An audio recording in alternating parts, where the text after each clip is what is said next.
Greetings, guys. Welcome back to my channel. My name is Monette, and this is my channel, Evolve with Monette. For those of you that are new here, I'm a professional intuitive empath, and today we're going to get right into it. Choosing yourself.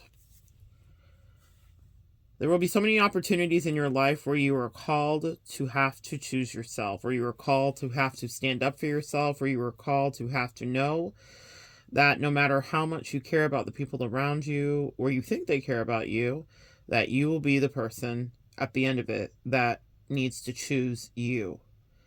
I have gotten this lesson in a very uncomfortable way. I've gotten it via third parties of all kinds, romantic, platonic, friends, everything. I've gotten it juxtaposed in cults in third parties. I've gotten it in unrequited love situations, unrequited friendship situations, you name it. I have had some of the most painful experiences in an area that I only ever wanted to conquer and thrive in, which is love. The way my chart's set up, you guys hear me say that often, it matters to me, relationships. Importantly, highly, and very strongly. I have a Mars in Libra. And so what that means is that I care and will have significant relationships. Now, I have a series coming up where I will talk about Earth Angels and falling in love with the assignment. Sometimes we're assigned people or assigned missions or assigned connections.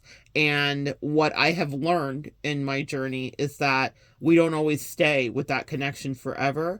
And it's very much, think City of Angels with Nicolas Cage, think any Greek mythology, the idea that the gods would mingle or mix with humans. And that's not to say that we are super scion, but it is to say that if you are an Earth Angel or an empath, you do have assignments with people, and it's to help raise their vibration. Maybe you're their karma. Maybe you get to be a great person in their life, a lover, a friend, you name it. But it's usually an assignment. And it's usually transitory and temporary. That's something I struggled with because the way my chart's set up with my Leo sun, I love relationships to last forever. I pride myself in having longevity in my relationships. I pride myself in mentorships that exist from the time I was a teenager till today. I pride myself in connections that I can look back and say, I've had you in my life for years, and I will do the hard work. When it gets hard, when it's difficult, I'm in the trenches. But in order to get good at that, I had to be very bad at losing, being chosen over by people. People have chosen me for imaginary people that had not yet presented themselves. People have chosen me over friends that they knew were no good, that didn't mean them any well, that were toxic and low vibrational, that they had complained about and said, this person is terrible.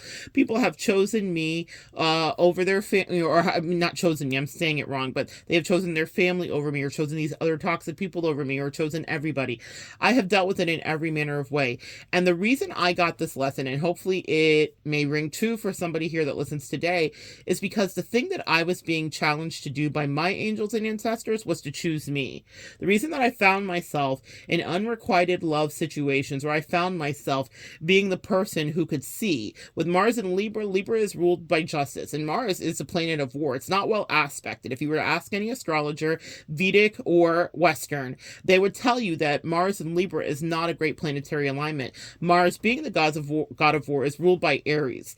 Very powerful for thinking without question, without asking for help or anything. Aries goes forward and is a conquistador. Libra thinks a lot and balances and weighs what is fair. What that placement does for me is it puts me in the position of championing the underdog. And some of the times I've championed underdogs that didn't want to be championed, or that couldn't see that they were enmeshed in whatever the situation was that was going to be toxic or unhealthy for them, or that was codependent, or you name it. They couldn't see, and I was there as justice, balance, and karma to put eyes on it, to give them an opportunity to not stay in it if they wanted to, or to find solutions to work around it so that they could find something that was going to be best for their soul's evolution and growth. It wasn't always just about our friendship, but I was placed in people's lives, in people's relationships, in people's cults, in order to be the eyes that sear through the thing and say, this is the issue. Here is an issue that you incarnated to work through. I can see it. I can help help you, or you can do what works better for you. Sometimes we're in situations like that where everybody else's validation means far more than yours.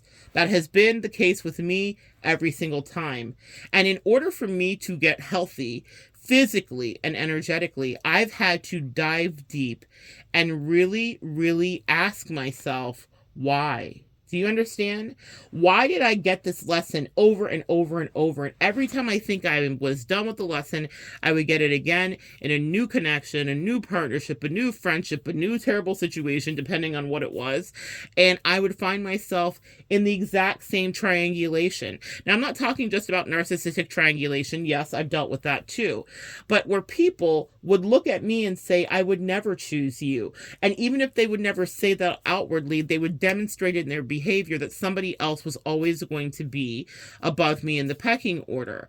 Why did my angels allow me to have that very excruciating lesson for me when my little Mars and Libra self just wanted fairness and love, and someone who was as devoted to me as I would be to them, and as protective to me as I would be for them, and as in love with me as I was with them, you name it, depending on whether we're talking about platonic, romantic, or interpersonal situations, work dynamics, whatever.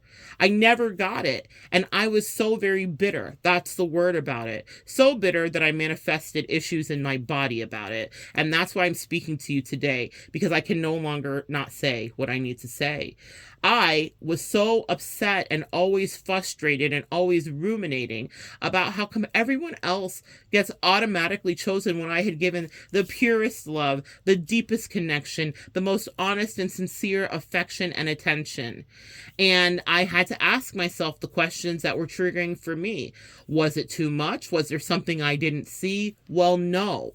It was actually because I was supposed to learn the lesson of unrequited energy and choosing me. And it's a lesson that you may need to learn too. In every single one of those situations, I had to at some point say, this person is going to stay in this way. They're going to live with the situation. It works for them. One of the things that I heard Dr. Phil say many years ago that I think was probably the best piece of advice I got from him, no matter what your feelings are on him, he said, there is always a payoff. So even if you see people in abusive relationships or things that you're like, I don't know how they're even doing that. That doesn't work. How does it work for them? How could they be immersed in that? There is a payoff. To some degree, they're receiving some level of validation from the other party that you may think is just untenable, unhinged, and not someone that you could work with, but they're receiving a payoff and a validation. There is a codependent attachment. There is an addiction. There is something that they need. For people that have chosen imaginary people over me, meaning people hadn't presented in their life yet, but they're like, just in case, I'm going to make sure that there's space. That's fine too, but what I will tell you is the payoff for them is that whomever may come in could be better than what I would offer when I was in the present. What's the lesson that I kept getting boomeranged over and over again? Choose me. Choose yourself. I kept waiting to be chosen. There's a rapper right now, Ice Spice, and she has a line that everybody is repeating because it's kind of funny. She said, how can I lose when I'm already chose? How can I lose when I'm already chose or chosen, right? She says chose because it phonetically works with the rap schematics in that particular verse. But how can I lose when I'm already chose? You guys are already chosen. There are a lot of videos on YouTube about the chosen ones, right? Why we go through what we do, how come we're persecuted in the ways that we are, what the parallels are to any religious person that's ever gone through this previously, whether it be Muhammad, Buddha, Jesus, you name it, right?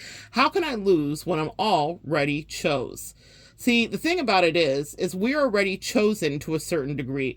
And so we may think that that comes with some incredible privileges, but it doesn't actually. It comes with a lot of downtrodden opportunities for you to realize that in order for that to be replicated back to you or mirrored back to you from the universe, you have to call it in, and you have to stand in what you deserve. How can you lose if you're already chose? Well, I can't lose.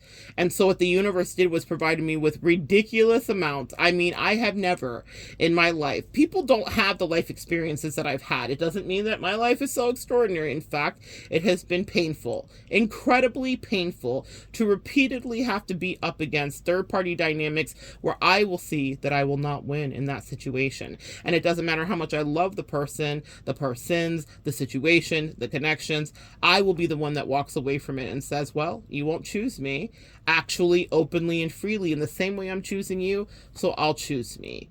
And that was the hard lesson with my Scorpio in the 8th house that I was taught, actually, to release, to be okay knowing that you don't keep everybody in perpetuity and for eternity. There are some connections that you do get to have, actually, that stick and stay, and those are beautiful and they are refreshing, and I appreciate them when they come my way. But if they go sour for any reason, I pay attention and I will not stay. How can I lose if I'm already chosen? What that means for me is that with my placements, I specifically know that I am destined to have connections that love me the same way I love them, and that care about me, and that do not put me in a position to have to say, this is the pecking order, and even if you can't see it, I do, and I'm going to do the greatest act of love that I can do for you, which is to distance myself, because I don't trust that your love for me could be true. A lot of you guys have been in that position, and I counsel women and men every day that sometimes are in that position that want to stick and stay. They are clamoring and fighting for their position, and they refuse to walk away. I've put too much time in. I think of Beyonce. You can be rocking chinchilla coats. If I let you go, I can let you go. Damned if I let you go. That was her having a meltdown because Jay-Z was cheating on her. We've watched their relationship play out in music, whether it's for PR stunts or for real. Lemonade and various other albums previous spoke to the struggle she had with being dangerously in love with someone that was keeping her down bad. Now, in the long run, it looks like it worked out for them. The contracts were signed and they had their own divine alignment and connection. But we know for a fact from his therapy sessions to her songs that he put her through, and his own songs, that he put her through 7 levels of hell and always chose everybody over her. But she clamored and hung on. How many of us have done that? I certainly have.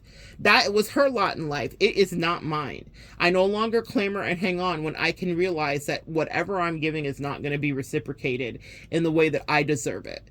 Because what it does is it communicates to the universe that I'm not worth it. Every time I stay in a situation and I give the same amount of juicy energy, love, connection, and grace to someone who doesn't extend it to me or would obviously choose the third party over me, and this is not just romantic, y'all, I've had it in every situation, it never fails that I am the one that is on the odd end out. So I just bow out gracefully.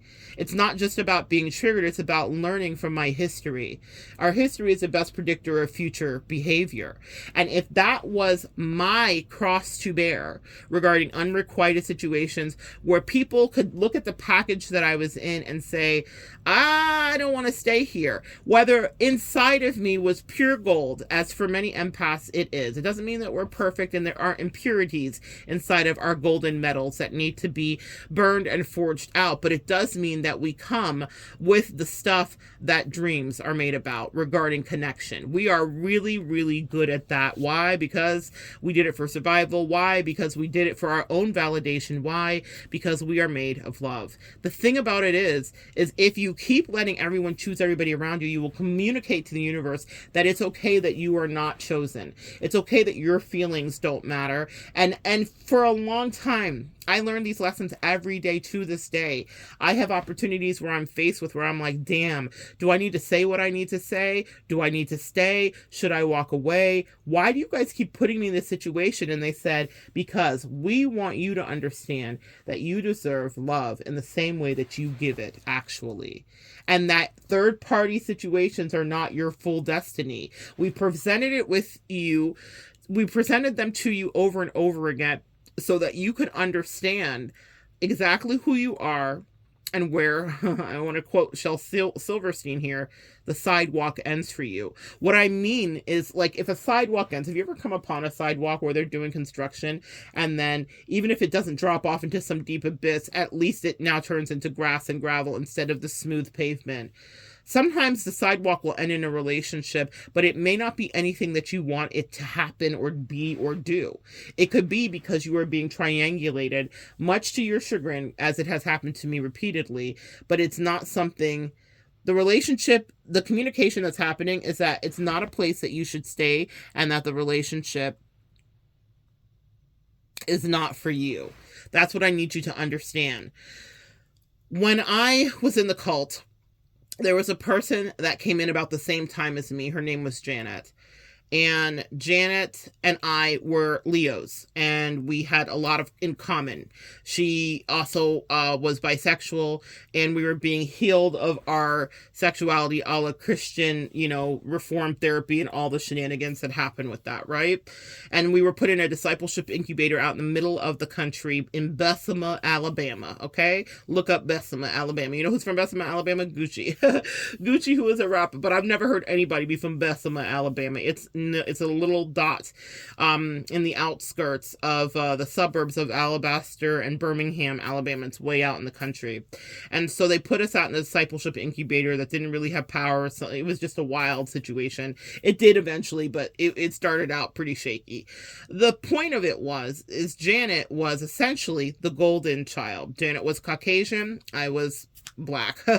Janet was, even though we had similar spiritual issues that were diagnosed according to the cult leader and the cult handlers, what happened was she was seen literally as the good golden child, and I was seen as a black sheep, and we were pitted against each other like that. Actually, another third-party dynamic. That's what I mean by third-party dynamics are not always romantic and all of the rest of it that we're used to, or narcissistic triangulation. That happens too. Got a lot of that as well. But this was one of the first times that I was in a third-party hell, and I was in my 20s, and I was vulnerable and naive and brainwashed to a certain degree, but not enough, actually, because I always could see clearly what I talked about with that Mars and Libra placement. I knew that the cult leader was demonic and evil. I understood that he was a liar. I understood that he had no accountability and that he was power hungry, and I would override it because of whatever my needs were for validation myself. But you know who needed more validation than me? Janet. Actually, she was deeply attached to male validation. She was deeply attached to that parental validation because she had some father issues, as we all do.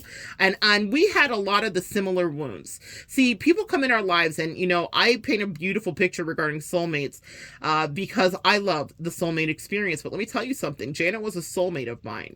She and I had the similar woundings. We had similar experiences. We had similar sexual interest, all of that stuff. We weren't interested in each other whatsoever, but we had similar interests, and we definitely shared a lot. And so that's why the cult leader thought that he should pair us up. But in doing so, he always let me know, Janet is a better parishioner than you. She's a better cult member than you.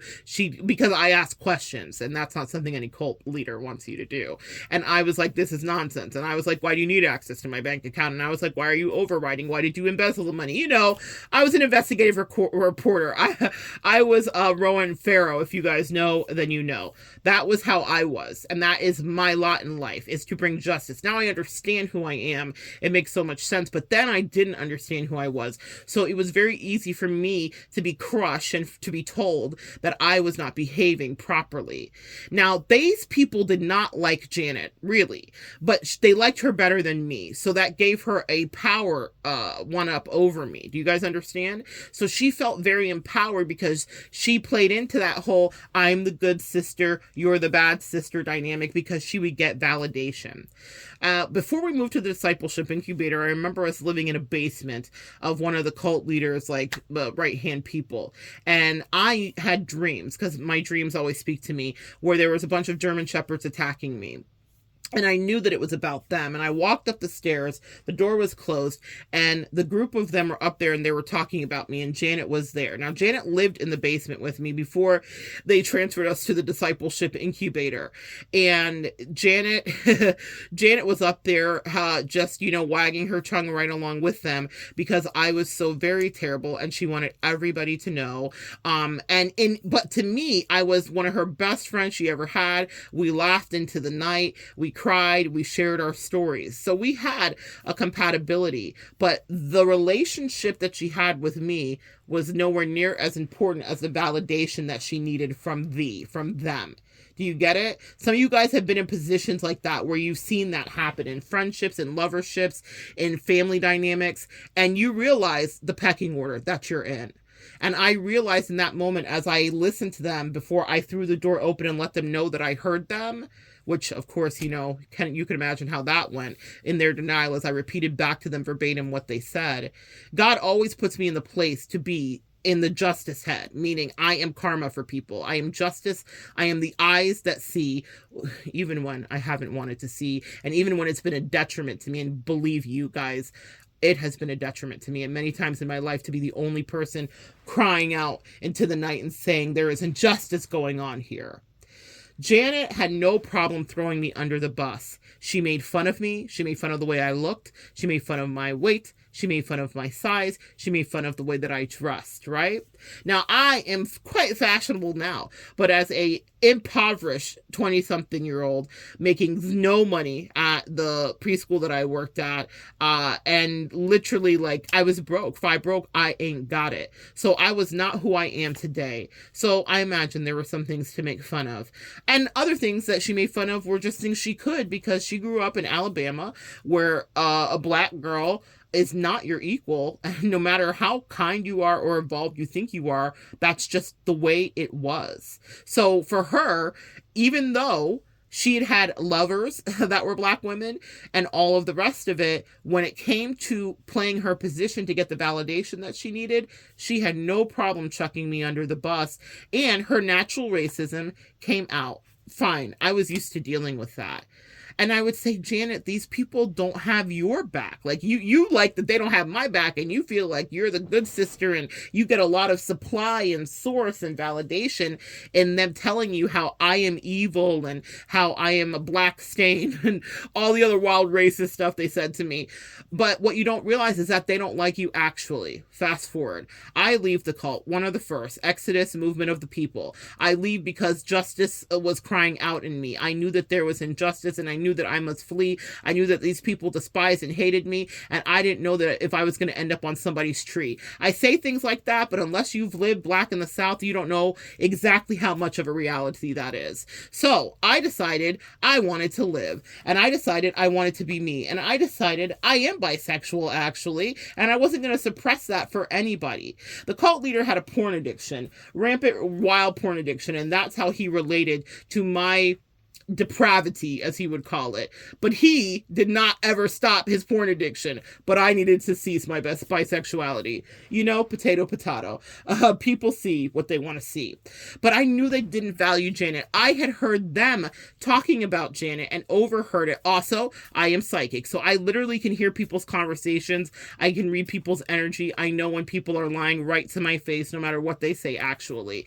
That is one of the biggest hazards of my job. It's like, be careful what you ask for. People think that this gift is like so cool. It's not. It's broken my heart more times than I can tell you. When I have deeply been in love with people, deeply been infatuated, deeply been ensconced into friendships, I know that there are hidden truths that they will never say, and that if I were to call them out on it, they'd be like, you can't tell me what I'm thinking. That's fine, but I never got it wrong in any way. It is one of the most painful things any psychics out here can you understand. That's this kind of pain that knowing things brings. And I am not all knowing. I don't know everything, and I don't know every crevice of people's brains, and I try to stay out of people's energy. But I understand now that that discernment that I had, that Mars and Libra that I had, was there to protect me. How can I lose if I'm already chose? It was there as a chosen one to protect me from all of that duplicity, all of that inhumanity, and all of that cruelty that I was fed and dished out on a regular basis. And I was supposed to just believe that I got it because I was just me, because I was just a black girl existing in my body that offended everybody. And they let me know unapologetically. They didn't like Janet either. I got that. They talked about her. She was prematurely gray. I thought it was beautiful. They had lots to say. Southern women and belles care about their beauty in every way. Janet had sleep disorder issues, and she was a bit narcoleptic. She had other things going on, but I didn't care. As an empath, I open my arms and love everyone everywhere. And I know what it is to be ostracized for things that were inside of my control or outside of it. So it's never a way that I would punish her. I found the redeemable qualities in her and the ones that were unredeemable too, and I loved her in spite of herself, as we empaths do. So I was her confidant and friend in those dank basements and in those dark, scary hours out in the middle of Bessemer, Alabama, in the country, in the discipleship incubator. And when they would be unkind to her, it was me who would listen to her tears and hear her fears and hear her hopes and dreams. But the second she could throw me under the bus in the third party dynamic, because she needed validation from them, she would do exactly what she needed to do, because that's just the way it needed to be. She would do it unapologetically, and she would shun me. When I left. I didn't look back. Years later, of course, the universe saw fit for Janet and I to be in contact. And she contacted me and she said on Facebook, and she said, you know, when you left, everyone else started leaving too. And she said, can I tell you, they tried to railroad me and have me arrested because of something that happened at one of the preschools that she was slated to run. They had asked me if I thought Janet was a good fit, and she had some good leadership traits, and so did one of the other cult leaders' wives. And the cult leader ironically wanted a reading from me. He didn't know what he was asking, but that's exactly what he asked for. And he asked me to discern with my power of prophecy, that's what they call it when it's in Christianity, who would be the best person for him. And he wasn't going to choose me. He had dangled it in front of me, but it was never going to be me. And it wasn't supposed to be. That was not my destiny. But Janet ended up getting a subpar leadership position because she had proved her loyalty. She was a foot soldier, and she would throw anybody under the bus, including me. Well, after I left, I walked away completely. However, Janet stayed, and she was fully enmeshed. And then they threw her under the bus. And all of the things that I'd ever said to her ended up to be true, and she said it back to me. Now, I don't think that Janet and I were supposed to stay friends for the rest of our life. Soulmate assignments are really interesting that way. She was supposed to boomerang back to me for me to hear what she needed to say. I needed to hear and be validated. See, how can I lose if I'm already chose? They made me seem like I was the crazy one, that I was the one that would never know, that I was the one who was destined not to grow. Au contraire. I remember upon leaving the cult, exit interviews are something I've always done, and were done with me. And the cult leader said to me, I don't know what's going to happen to you actually. I can't imagine what your life is going to be. I imagine it's only going to be hard being a black, overweight girl who doesn't listen, all the things. Turns out I did pretty okay, because God saw fit for that to be actually God, not whoever that cult leader served, of demonic energy. What I will tell you is this. When Janet talked to me, she said every single thing you said happened. Every assessment you made about their personalities was true.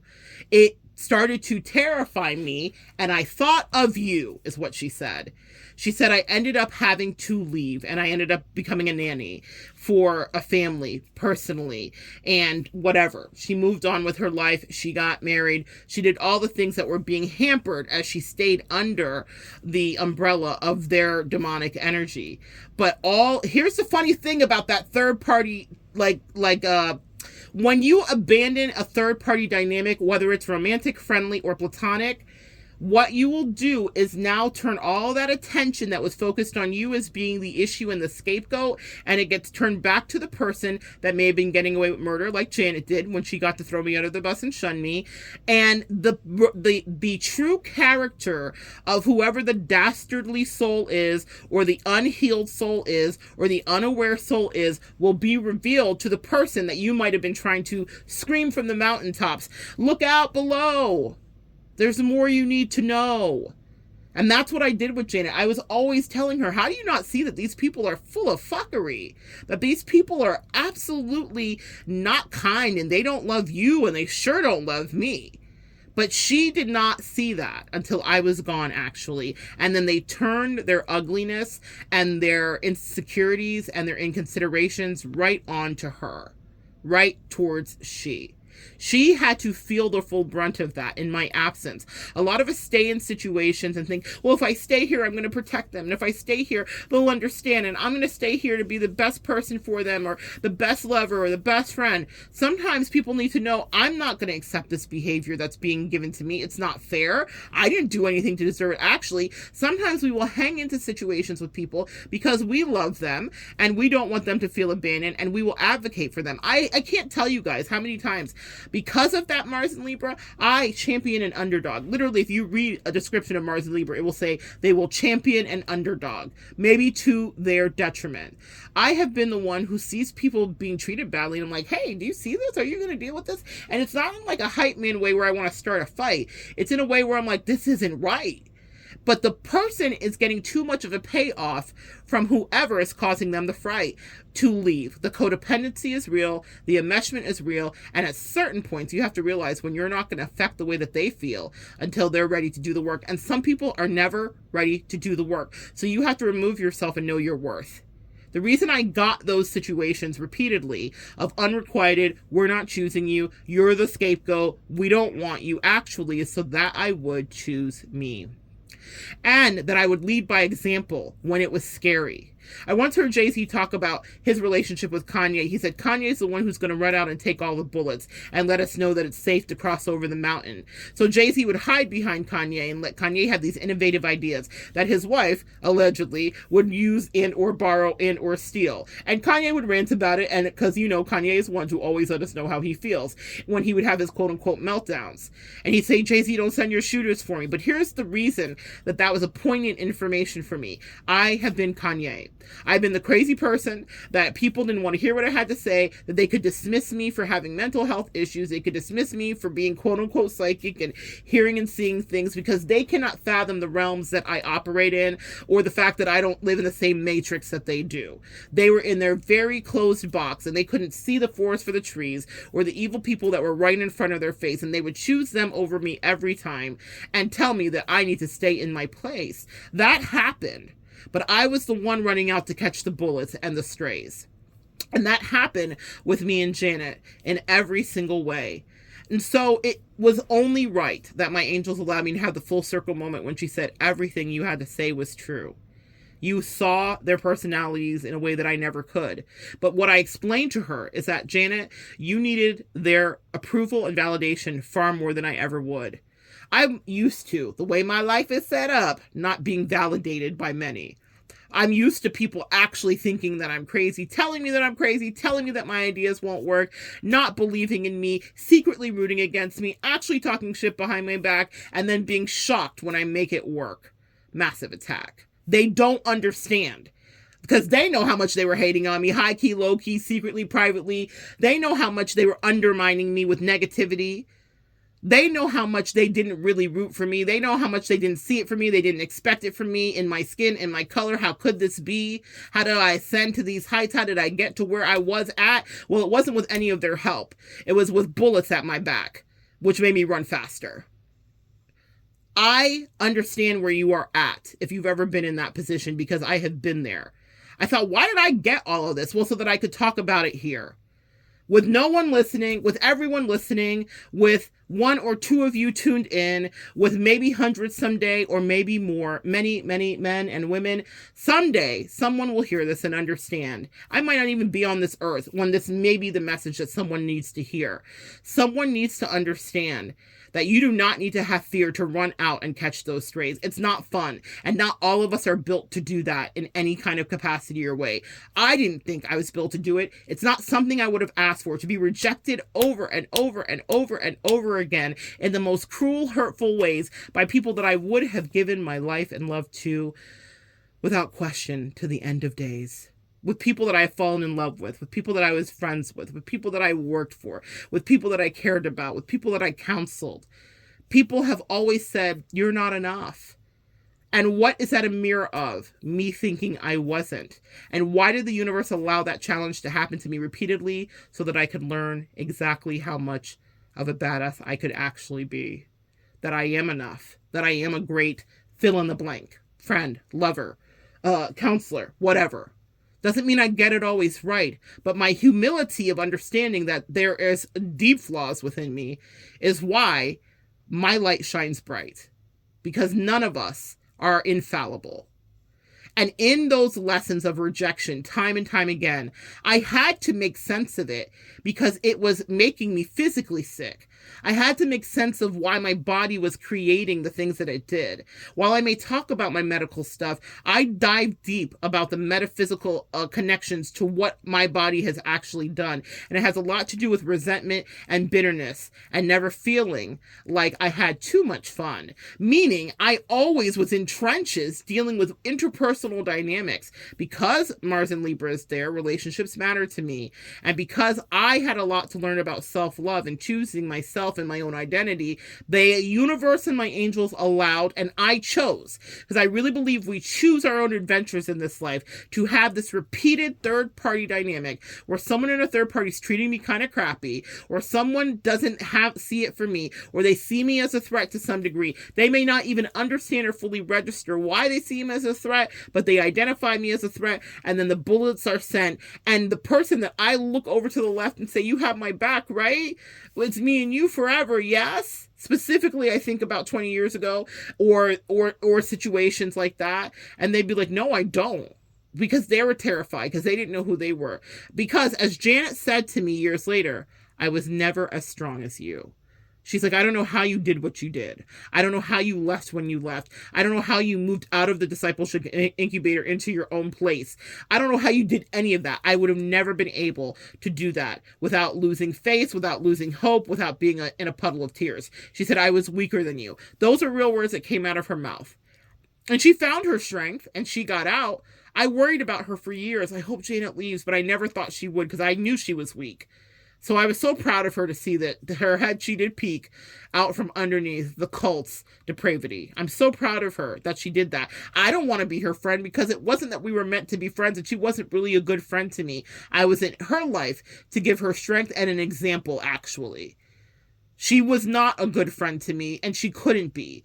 I think back to narcissists and other people that I've had. They were never good friends to me. Even before they got into the depths of their depravity and their narcissism, they were always mean and always choosing the most trashiest, low vibrational people over me. People that were unkind, whether it was their family, their lovers, or their friend. In someone else, they always thought they could find a better option than me. And so the universe said, and so it is.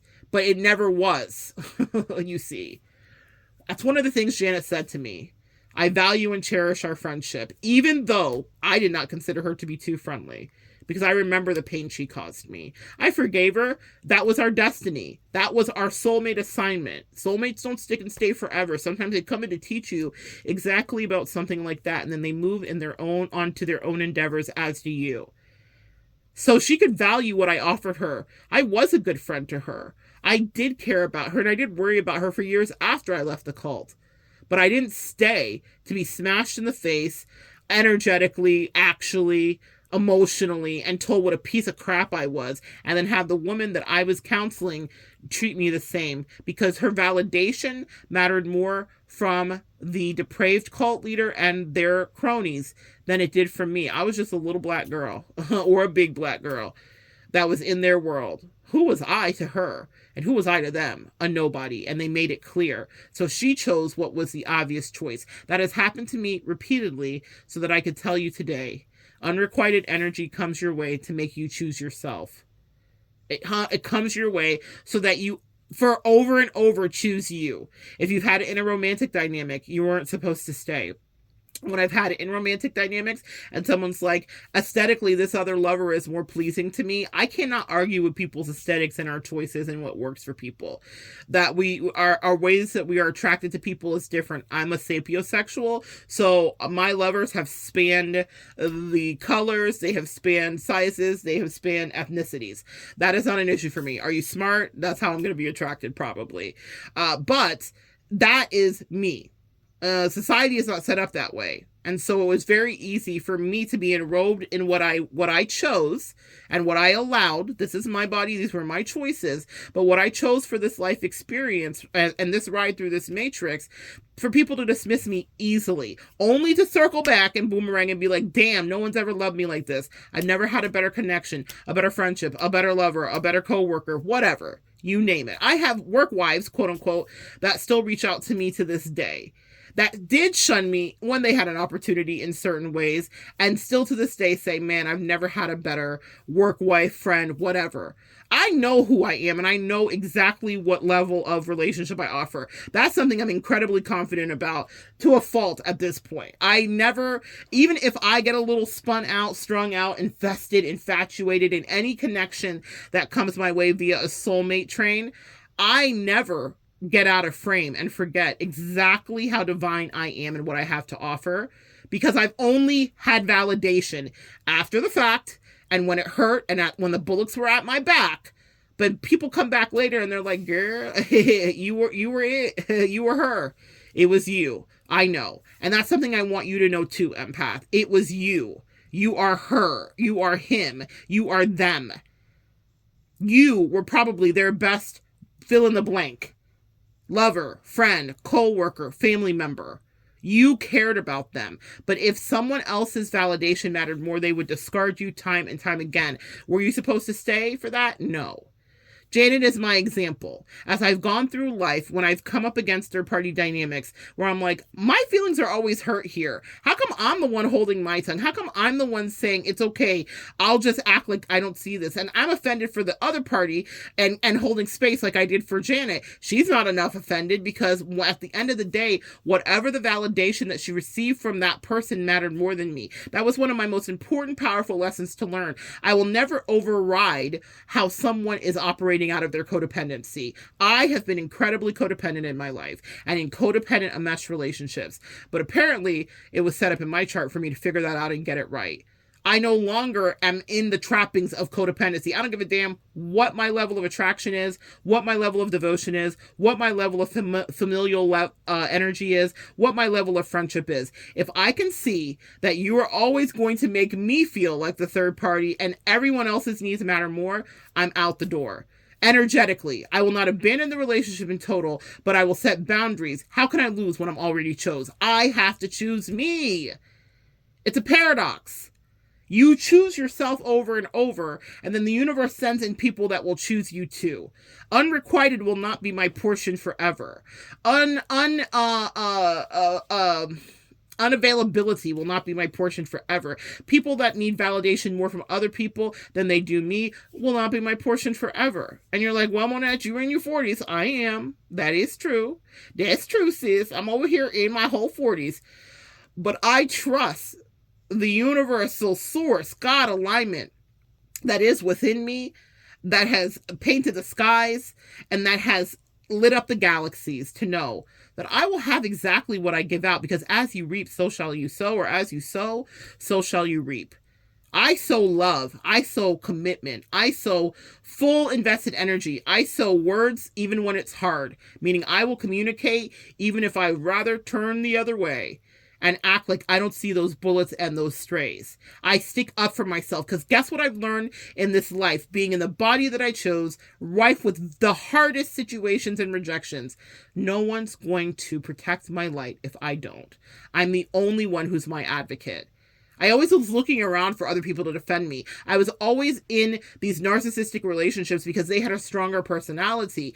And now I understand the balance of it. Do I care about someone having strong convictions in their own backbone? Certainly. But narcissism is not what protects me. I do not want narcissistic relationships. I do not want to have people have to quote unquote protect me. I have to protect myself. God put me in those abandoned, alienated situations time and time again because he wanted me to see that it is about you and me, meaning spiritual source is who it's about. Your relationship with spiritual source, whatever you call it, is what matters. Those people never were going to love me. And I was given discernment and clarity to tell them these people don't love you either, homie. And I wasn't wrong. That's the thing. People can get frustrated with you, empath, and certainly they have been with me because they think I'm cocky. No, I am clinical. I am surgical with my assessments. I don't make them hastily. It takes me a long time sometimes, that's at Mars and Libra, too long sometimes, to make a decision about behavior that I'm noticing around me. Now I've gotten much better and much faster. But what I do notice, and this is where I still have an area of growth, is if I love someone, I will make allowances for much longer than I normally would with someone else. And that moves quickly, because in romantic situations, when I see fuckery afoot, I move out of it quickly. I don't give a damn how much I like the person.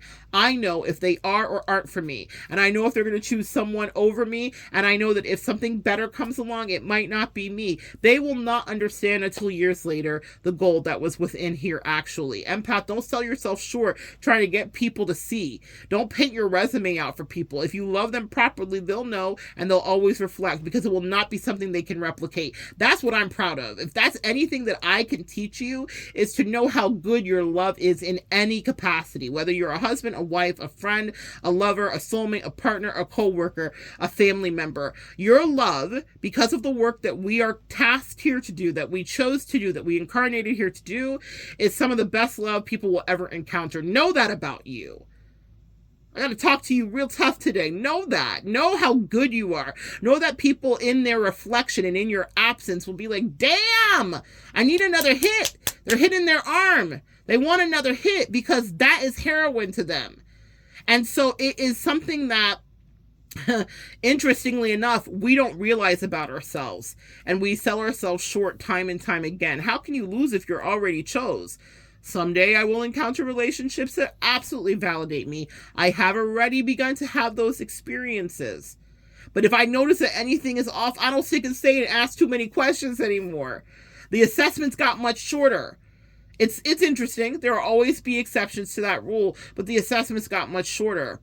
If someone wants to treat me like a fool, or if they want to choose hypotheticals over me or another person that's trashier or not as good, doesn't invest in them, doesn't care about them, then I let them go have what they want and where they think they can set themselves free. And even if they don't, like Janet, come back and say, man, I'm sorry, you had it right. They energetically send it to me. I hear them crying in the night. I feel sorry for some of the people, but that doesn't mean that we weren't supposed to learn that lesson. You can't save everybody. Don't save them. They don't want to be saved. While I was trying to pull Janet out of the fire of hell, she did not want that. She wanted to be in that well of despair. She loved it there. And it wasn't until she got fed up with it and looked at it and said, this is inappropriate and I do need to set boundaries, she was not going to cut herself free. Should I have stayed an extra 3 to 5 years, which is about how long it took her until she finally left, and been in misery and been treated badly because I wanted to save my friend who didn't give a damn about me as long as the validation could come from them? No. It was exactly designed to happen the way that it did. I was not supposed to stay there and be the punching bag and the poor, unfortunate black kid that they wanted to paint me out as. I was not there to be told about how my intellect wasn't on par with theirs because they were superior races and species. Y'all, the shenanigans afoot. Absolutely not. And so don't stay in any situation where your needs are not met, because you will feel got. You will regret that. And if you feel like you're always having to fight for yourself and vocalize what your needs are, then do that and disembark. And understand that if someone's putting you in a third-party situation of any kind, they're doing it to break your heart. They're getting a greater supply from the other side. You can intersperse any dynamic there, whether it's romantic, platonic, friendship, familial. Whoever is the person that you feel triangulated against is who they see as the better party. If you feel triangulated, they're purposely doing that because they want you to know, like, this other person is so much better than you for whatever reason. You could be dead right, as I often have been, unfortunately, but they will not see that until you're gone. Then they'll be like, oh my gosh, now I see. But at the time, their people-pleasing ways and their codependency had them fully enmeshed in a dynamic, and you have to know when to hold them and fold them. That's one of the things I pride myself in now, is I know when I have to bow out. I know when my feelings are hurt, when I've reached my threshold, and I know that how can I lose when I already am chose? God will always send into me exactly the relationships that I'm supposed to have that help me feel supported and free. And I don't have to be obedient or kowtow or subservient or submissive to have love from anybody, third party or not. There are family members that I have clean cut out without looking back. Family members that I wouldn't allow to come to my wedding, no matter how much guilt, third party dynamics, my mother tried to heap upon me. Because that person didn't give a damn about me and I wasn't wrong. Why did I want them at my special moment, day, or to celebrate when they had not wished me well in any kind of way? Do you understand what I'm saying? Why would I allow that when it's not what they would do for me? When there was never, hold on guys, y'all know the drill with me and my cord. When there was never reciprocity. I said no. I love my mother, but I was like, you're not going to guilt me about these family members that don't really give a damn about me. I'm not wrong. Trust your instincts, guys. Do not second guess yourself. You know when someone sees it for you or they don't, or when someone sees you as a threat. I never, in the last narcissistic situation that you guys heard me talk about a lot, I never had deep conversations because the person was so bloody immature. It was just an impossibility. But my psychic spidey senses didn't miss a beat. I knew that other people were jealous. I knew that she had involved family members. I knew that she had done a smear campaign. I knew that she was lying. And not just because I understood the textbook of it, because I can hear it, because I could feel it, because I could hear the things she said, things I will never forgive, things that never could leave my head. Did I have to go to therapy? Do I still? Yes. Do I deal with it? Yes. But what I learned about that is you don't need to actually know that someone's not seeing it for you. What does your soul say? She did not write out to me that I'm screenshotting all of our communication and conversations, and she didn't tell me, like, every time that you talk to me, I go talk to this other person about you and whatever, even though she doesn't give a damn about me and won't be here in 55 minutes after you leave. She didn't understand how it was going to play out. I did. But I still had to take my reprieve and stand up for myself. She gaslit me and tried to make me be like, oh my goodness, well, why do you think that? And that's not true. And because she was a liar. That's what liars do. That's what narcissists do. Your discernment is your first line of defense. If you're the one catching the strays, you better be quick. You better be aware, have situational awareness. Because that dream about the German shepherds attacking me was my angel saying, from these rabid dogs, you must flee. A lot of things happened between the time I had that dream and I left, but that was the harbinger of get out energy. I knew that these people had it out for me, and that like a pack of rabid dogs or hyenas, they would tear me limb from limb. And that's exactly what their plan was to do. It had just begun. Pay attention to the things, the notions, and the ideas that come to you. And don't put yourself in a position where you feel downtrodden. Recently, I've had something where I've had to ask, do I feel safe here? And not just do I feel safe, do I feel loved? Will I always feel dismissed? And I've had to make a decision about something that to me is one of my greatest gifts I've ever received in my life. And it doesn't mean I walk away from it or abandon it, but it means that I put up boundaries to protect myself, because it's a third party dynamic where one person just can't see because of their own attachment, codependency, and also connection in a way that I'll never understand. They have their own soulmate assignment. That's something else to take into consideration. The people that other people triangulated me with were also soulmates of these other people. So how am I to say you have to abandon it? I can't say that. But can I protect myself if I don't feel received, loved, or protected in the connection dynamic? Yes. Does it mean that you need to abandon everyone always? No. But it does mean you need to protect yourself so that you can continue to thrive and grow. Because believe it or not, other people's opinion of you, even if they're not speaking it, is felt. We are energetic beings. This is scientifically proven. Let's talk to Neil deGrasse Tyson. Let's talk to all of our metaphysical practitioners and teachers and thought leaders. Everything is energy. Energy is shared. So just because I did not hear the hateful people gossiping about me every time doesn't mean that my angels didn't let me know that the gossip was there. And it doesn't mean that I didn't feel how they weren't wishing me well, or I didn't feel how they were wondering, how did you do this? I couldn't do this. You're black. You shouldn't be able to do this. Alabama was a whole racist cesspool for me. And a lot of their issues with me was just, how uppity Negro. That's literally what it was. How uppity Negro are you doing a thing that I can't do, that I'm not doing, and that I have much more support than you, resources than you, and then you're making magic? I mean, I think that's where the black magical person trope comes from. That's a whole nother story for another time. But what we do is make magic out of not being treated so divine. But never lose your divinity. Just because I didn't hear people talking doesn't mean that I lost my divinity. My angel said, girl, they talking. Girl, they're lying. And over again, it would be validated to me. Someone would come to me that overheard a conversation over there. The cult leader's son had a girl that he dated. The girl, for some reason, took a liking to me, and they had broken into my They had broken into my storage unit and lied to me. They'd stolen like a little ficus tree that I got from, I don't know, a thrift store or something when I lived in another state before I moved over there. They had it in their house. Talk about gaslighting. Invited me over for a dinner. I'm looking at my ficus tree. I'm like, that's my ficus tree. What they didn't know is I had painted nail polish on the bottom of it, but I couldn't like pick it up and lift it because I was terrified at the time of like upsetting them. But later, Nikki came to me and she said, you know that they stole your ficus tree out of your thing. They stole a lot of stuff out of your storage unit. Actually, it's all in their house. But he looked right in my face, that cult leader, and gaslit me. But my soul told me before Nikki came to me a year or two later and we became friends, and she was like, they used to talk about you like a dog all the time at family dinner. You were the main subject. Y'all, listen to your soul. You're not missing it. That's why I had to get out of that situation in that cult. Wasn't at the family dinners. I didn't hear. I was over there cooking for them and trying to people please and being fully enmeshed in my codependency. Man, I don't know why these cult leaders hate me so much. Maybe I can cook a meal good enough that they'll like me. Never. Never, never. That's Aki says. Never, never.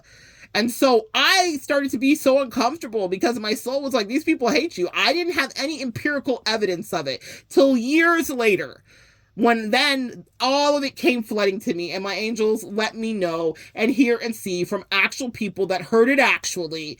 These people hated you, tried you, talked about you, maligned you, and looked for ways to undermine and destroy you. They were racist. They didn't like you. But that was just stuff that was in my head. And when it was just in my head, they loved to gaslight me and tell me I was crazy. I wasn't. When I was dealing with my bestie of years ago, her whole family was racist and narcissist and judgmental and, what's the word I'm looking for? Like religious narcissists specifically, like literal terrible humans, absolutely like dregs of society, pedophilic, you name it, allegedly, not allegedly, allegedly. Wild behavior that I watched, that I saw, that I discerned right from the beginning. I didn't miss a fucking beat. But I was told that I was crazy. They hated me. They had judgment. Pious, that's the word. They were pious. Pious judgment. Who are you with your metaphysical spirituality? You're the demon. No, they were the demons, actually. They were the low vibrational people. They treated people badly. To their face, at their works, at their jobs. They took pride in it. They talked about it over coffee. I didn't talk to this person for 17 hours. And I'm not just talking about the narcissist I dealt with. I'm talking about her mama. Actually, the apple didn't fall far from the tree. They were terrible people. So, of course, they hated me. I felt it energetically, but I couldn't do anything about it because I didn't have any empirical evidence. The evidence sometimes resides in thee. I knew I wasn't wrong. I knew that she was gossiping about me. I knew that she was throwing me under the bus. I knew that she was playing innocent, a game she'll never be able to play. That's another thing, empath. Don't be afraid to walk away. For those people that you're trying to protect, cover, or save, when you remove the covering of your energy, then they have to only deal with the reality that they are now entrenched in, and they're not capable of playing the games that they wanted to play with you. They can't even stand the weight of a fraction of the stuff they heaped upon you. My favorite thing was leaving, because then I knew that narcissist, all of her world would crumble, and everybody would realize what a fraud she was, and everybody would realize how manipulative she was, and everybody would realize how weak she was, and people pleasing and codependent, all the things that she loved to project on me. Not to say that I didn't have my own areas that I worked on, actually, but I did. But the thing is, I was a covering, and you're a covering for people, guys. A lot of you guys stay in these connections, and as soon as you leave, whether it's your partner, your husband, your friend, as soon as you leave, then they are left to their own devices, and they have to, like Janet, realize, oh my God, I am now dealing with this crazy person or people or this conglomerate of nutsos, and everything that this person that they said was the evil one, quote unquote, how can I lose what I'm already chose? I wasn't evil, I was chosen. And chosen people are persecuted. The very Bibles that they wanted to bludgeon me with are the very Bibles they clearly didn't read. Because Jesus, a great metaphysical practitioner, as you think so shall it be, knew what it was to be persecuted actually. They were the persecutors. They were the pious ones. They were the Pharisees. You guys have Pharisees around you, and you're persecuting yourself thinking, what can I do? You're the one who is the archetype of Jesus. Meaning you're the one that is probably bringing enlightenment and clarity to situations, and you are being persecuted for it because it goes against what the nations, what the tribe, what the councilmen, what the low vibrational narcissistic supplies feel about you or them. Know your role. Know that you're chosen. And know that if you've been presented with unrequited, third-party, unfair dynamics or situations, if you can relate to anything I've said today, that freedom, redemption, validation, and relationships that see you exactly for who you are right away are coming your way, or they're already in escrow for you, or they're already present for you. That's what my angels wanted me to say. Please let me transmute this pain that I didn't understand for years and the bitterness that hid in layers in my body about people always thinking they could do better than me. And it's because I held that belief deeply and secretly. Could they do better than me? Now it's something that I am so emphatically clear of. No, actually, I am the best. It doesn't mean I am the best for everybody. But for the soulmates that are sent into my life, I know exactly what the assignment is, and I know exactly how we could get the work done if they want to work with me. But if they don't, then I'm not staying and begging anybody to work with me, because new soulmates come like buses every single day. New people could come in and sweep you away in the best ways or distract you in the worst ways. You have to discern that too. But do not hang on to outdated paradigms and outdated connections that no longer fit you. I totally outgrew.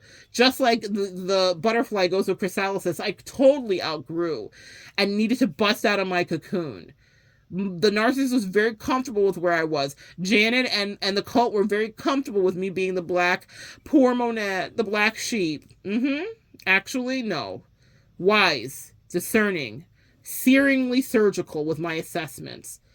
And I cut myself free. Pruning is something you do with plants so that they grow. Sometimes you got to cut yourself out of a thing. Sometimes you got to say a boundary and say, I'm not indulging in this anymore because it's toxic for me. It's not toxic for you. Some people get steeped into their codependency and their dynamics in their relationships where it doesn't matter to them. They can't even see it. They don't even know that it's unhealthy, and they will just continue to be in that because that's what works for them. It doesn't work for me. Don't let it work for you. How can you lose when you're already chose? You're already chosen, guys. Choose yourself. And if you choose yourself over and over again, you know that every time I had to prune myself away from situations where I was like, I got to make this work, especially in my 20s with the cult thing. I was like so hell-bent because I made a bad decision. How many of us have been in bad relationships where we're like, I'm just going to make it work? I made a bad decision, and I was trying to prove something to God knows who, and I stayed far longer than I should have. Well, I guess everything works exactly as it should. But that's the message I want to pass along to you. Pruning is what helps you grow. Now, when I notice something is going left or that it's not going to change, I'm out. I'm like, my name is Monet, and for this reason, I'm out. I just don't stay anymore in it. And I don't give the same level of energy. I don't give the same level of attention. I don't lavish the same level of juicy love that is my signature. I don't do it because they don't deserve it. They didn't appreciate it. And had you had stayed in some of those situations, they never would. The reason that Janet could see the good in me is because in my absence, she finally saw my humanity. Empath, recognize that you deserve your humanity to be recognized. She did not treat me humane. They did not treat me humanely. But when I left, then she could finally see. When you're in someone's face, you might block out the sun, and all they see is the shadows around you. But when the fun is done, they will long for you and reach out for you. And maybe you'll get a call like I did that says, man, you didn't miss a beat. But had I stayed entrenched, fighting for her who didn't want to fight for herself, I would have known nothing but defeat. That's my message for you today. That unrequited energy is meant for you to transmute and turn into something different. A fertile ground where love can grow and new soulmates can come to play.